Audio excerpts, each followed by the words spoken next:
আসসালামু আলাইকুম। আশা করি আপনারা সকলে ভালো আছেন। আলহামদুলিল্লাহ আমিও ভালো আছি। বরাবরের মতো চলে আসছি আরও একটি নতুন ব্লগ নিয়ে। আশা করি আপনাদের কাছে ভালো লাগবে। এই তো ঘুম থেকে উঠে ফজরের নামাজ পড়ে হাতে ঝাড়ু নিয়ে ঘর ঝাড়ু দিতে লেগে পড়েছি। আর বরাবরের মতো সবসময় আমি ঘুম থেকে উঠে হাতে আমার ঝাড়ুটাই আগে পড়ে। কাজের শুরুতেই আমি ঝাড়ু নিয়ে কাজটা শুরু করি। ঘরটাই ঝাড়ু দিয়ে তারপরে অন্য কাজ করা শুরু করি। ঘুম থেকে উঠে যদি ঘরটা ঝাড়ু দিয়ে অন্য কাজে না ভেজি, মনে হয় আমার কাজই অসম্পূর্ণ হয়েছে। তাকে ঘরটাই পরিষ্কার করব, ঝাড়ু দিয়ে তারপরে অন্য কাজে যাব।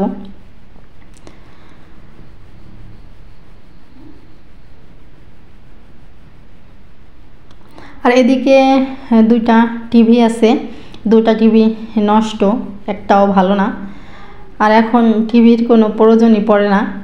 মোবাইল একটা নষ্ট হয়ে গেলে আর একটা সারাইতে জন্য ব্যস্ত হয়ে পড়ে মানুষ বা কেনার জন্য চেষ্টা করে। আর টিভি নষ্ট হয়ে গেলে এখন কেউ টিভি সারাইতে চায় না, যেহেতু ঘরে মোবাইল আছে এই জন্যই। তো এদিকে এই ঘর তো আমার ঝাড়ু দেওয়া হয়ে গেছে, অন্য রুমে চলে আসছি ঝাড়ু দেওয়ার জন্য। এই রুমে আছে একটা ডাইনিং টেবিল, এই টেবিলের উপরে টুল রেখে দেওয়া হয়েছে। ডাইনিং টেবিলে বসে বেশি খাওয়া দাওয়া আমাদের হয় না।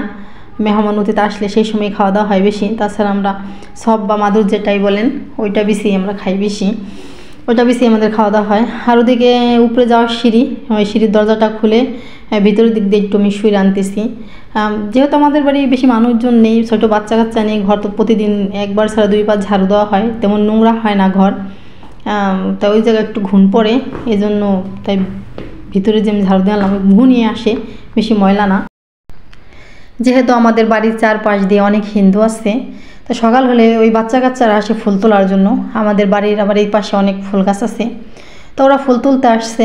ওরা ছোট মানুষ, অনেক কথা বলতেছে, এই জন্য আমি আর ওই ভয়েস দিতেছি। ওই কথা আর আমি ভিডিওর ভিতরে আনিনি, ভয়েস দিতেছি।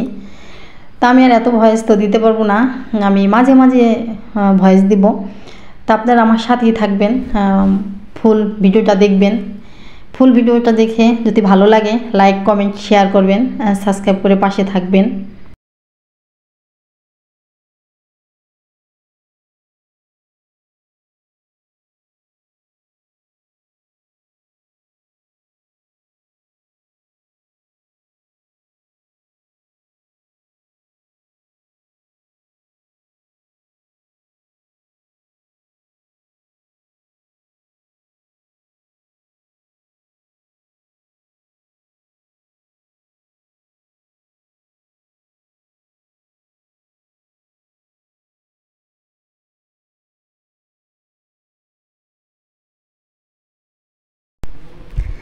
এপাশের রুম তো ঝাড়ু দেওয়া হয়ে গেছে।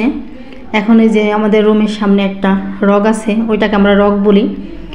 ওই জায়গায় বিকেল হলে সবাই বসে বা কিছু কাপড় মেলা যায় বা কিছু মেলা যায়, রোদ্রেই করা যায়। বসার মতো সুন্দর একটা জায়গা, এটাকে আমরা রগ বলি। তাই রগটা এখন সুরাদা নিতেছি আমি। এরকম আমাদের পাশাপাশি চারটা বিল্ডিংয়ে এরকম চারটা রগ আছে। বিকাল হলে যার যার রগে সে বসে। সুন্দর একটা বসার জায়গা আমাদের। আবার মাঝখানে আমাদের সুন্দর একটা উঠান। আগে যে সময় আমাদের বাড়ি ভর্তি অনেক মানুষ ছিল, তখন এই জায়গায় আমরা বিকাল হলে খেলাধুলা করতো। এখন তেমন ছোট বাচ্চা কাচ্চা আমাদের বাড়ি নেই, খেলাধুলারও মানুষ নেই। আর এদিকে ওই পাশ রাতে আমি চলে আসছি এই পাশে রুমের ভিতরে এসে এই বিছানাটা আমি গুছিয়ে নিতেছি।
এদিকে ওই পাশের রুম সুরা দিয়ে আমি এই পাশের রুমে চলে আসছি। এই পাশের রুমে আমার মেয়ে ঘুমায় আসছে, মেয়েকে আবার ডাইকে উঠাইলাম। মেয়ের আবার পরীক্ষা চলতেছে, আজকেও পরীক্ষা আছে, গণিত পরীক্ষা। তাই আমার মেয়ে পরীক্ষা হোক যাই হোক বেলা 10টা পর্যন্ত ঘুমাইতে দিলে সে ঘুমাই থাকতে পারবে, তার কোনো প্যারা নাই। তাই মেয়েকে ডাইকে উঠালাম পড়ার জন্য, মেয়ে উঠতেছে। আর এদিকে আমি রুম পরিষ্কার করে নিতেছি। তা আমাদের রুম তো আবার একটা না দুইটা না 3-4টা রুম, তার সাথে আবার এপাশে রক, এপাশে অনেক বড় ঝুল বারান্দা। এগুলো সবই আমি এক এক করে এখন শুরে নিতেছি। আর প্রতিদিন সকালে এরকম না শুরলে আমার একটু ভালো লাগে না। সকালে শুরবো, দুপুরে শুরবো, এটা আমার শুরতেই হবে, না শুরলে আমার একটু ভালো লাগে না।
এদিকে রাত্রে খেয়ে যে থালা বাসন বা হয়েছিল সেইগুলো এখন ঘর থেকে বের করে নিতেছি।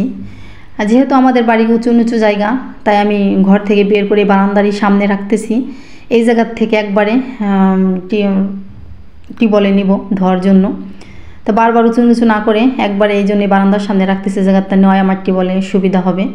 তো ওইগুলো ওই জায়গায় রেখে বারান্দাটা সুরাদা নিতেছি। এই জায়গায় আমাদের খোলামেলা একটা বারান্দা আছে, এই যে সামনে একটা চকি আছে পাতা।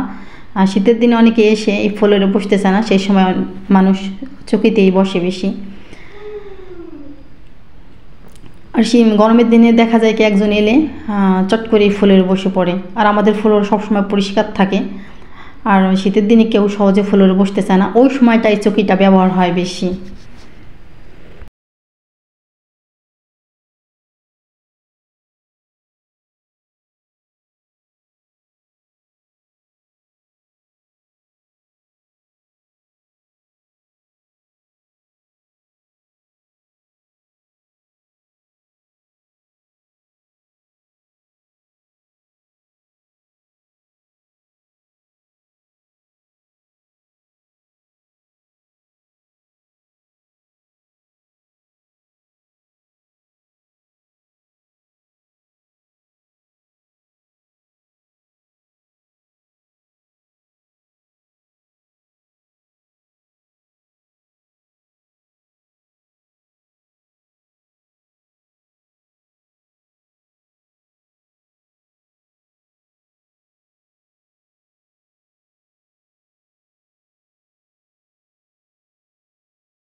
এদিকে আমি ঘর ঝাড়ু দিয়ে চলে আসছি রান্নাঘরে, আর থালা বাসন তো টিপল পাড়ে রেখে আসলাম। আর রান্নাঘরে এসে ছাই উঠাইতেছি চুলা থেকে ছাই উঠিয়ে চুলা পাটটাও একটু পরিষ্কার করবো, ঝাড়ু দিয়ে নিব।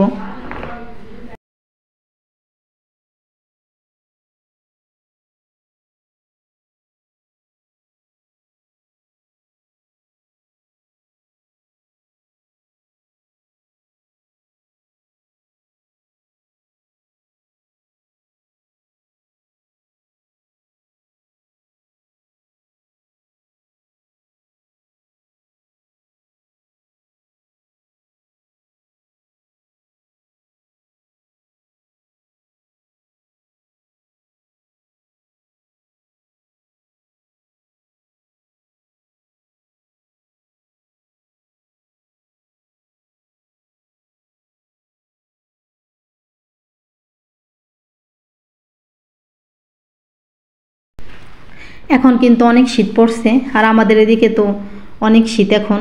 কার কোন কোন জেলায় কীরকম শীত বলতে পারি না, কিন্তু আমাদের জেলায় ভালোই শীত পড়ছে।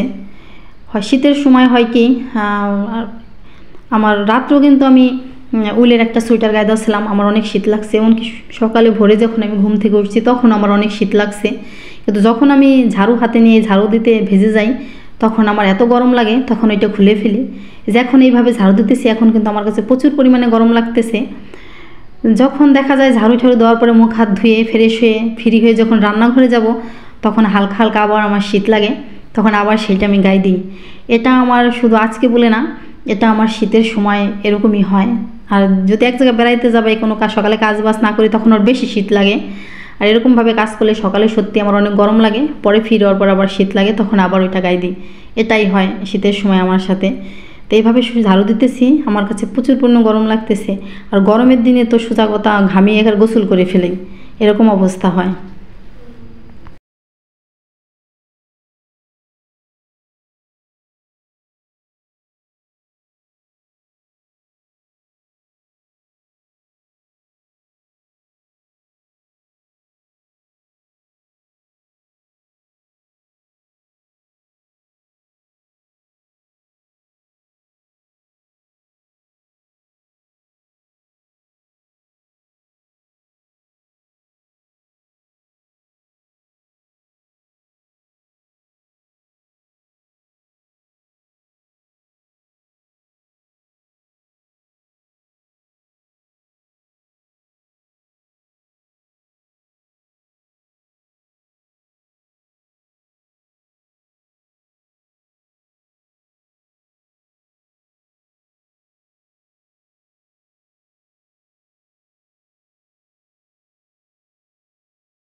এদিকে সব কাজ সেরে আমি গরুর সামনে চলে আসছি, এই জায়গা দাঁড়ায় দাঁড়ায় আমি ব্রাশ করতেছি। ফজরের সময় যে সময় আমি উঠি ফজরের নামাজ পড়ার জন্য, ফজরের নামাজ পড়ার জন্য যে সময় ঘুম থেকে উঠি ওই সময় আমার তেমন ভালো মতো ব্রাশ করা হয় না। আমি সব কাজ বাজ সেরে বরাবর মতো সবসময় এই টাইমে আবার ব্রাশটা করি। তাই তো এখন এই জায়গা দাঁড়ায় দাঁড়ায় ব্রাশ করতেছি, আর আমার কাছে প্রচুর পরিমাণে গরম গরম লাগতেছে, আর গরুর খাবার দেখতেছি দাঁড়ায় দাঁড়িয়ে। আমি মনে করি আমরা যেরকম মুড়ি খাই, গরুরও মনে খেয়ার একটা এরকম খাবার, এই ভাবতেছি ব্রাশ করতেছি।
মুখ হাত ধুয়ে ঘরে যে বিছনা গুছিয়ে চলে আসছি রান্নাঘরে। এদিকে চুলায় ভাত হইতেছে, আর চক থেকে তুলে আনা কিছু শাক, ওই শাকগুলো আমি এই যে বলে নামিয়ে ব্যাগ থেকে বলে নামিয়ে ভিজিয়ে রাখবো অনেকক্ষণ। ভিজিয়ে রাখলে হয় কি, শাকে আবার ছোট্ট ছোট্ট কিছু পোক থাকে বা শুকনা কাদা থাকে, ওইগুলো অনেকক্ষণ ভিজলে ওটা সরে যায়। তো অনেকক্ষণ ভিজার পরে বড় একটা বালতিতে নিয়ে একবার ছাড়া দুইবার বেশি করে পানি দিয়ে কষলে কষলে ধুইলে শাকটা সুন্দর মতো পরিষ্কার হয়ে যাবে। যেহেতু আমরা পুষ্কুনি পানি ব্যবহার করি না, বাড়িতে ব্যবহার করি, এই জন্য বালতিতেই আমাদের এভাবে পরিষ্কার করতে হবে। তো শাকটা ভিজিয়ে রাখলাম, ওদিকে শাকটা ভিজতে থাকুক, এদিকে ভাত হইতে থাকুক। সকালে শাক ভাজি আর ডিম ভাজবো, আর ভাগ্নে গেছে বাজারে, ও বাজার থেকে কি আনে তারপরে রান্না করব।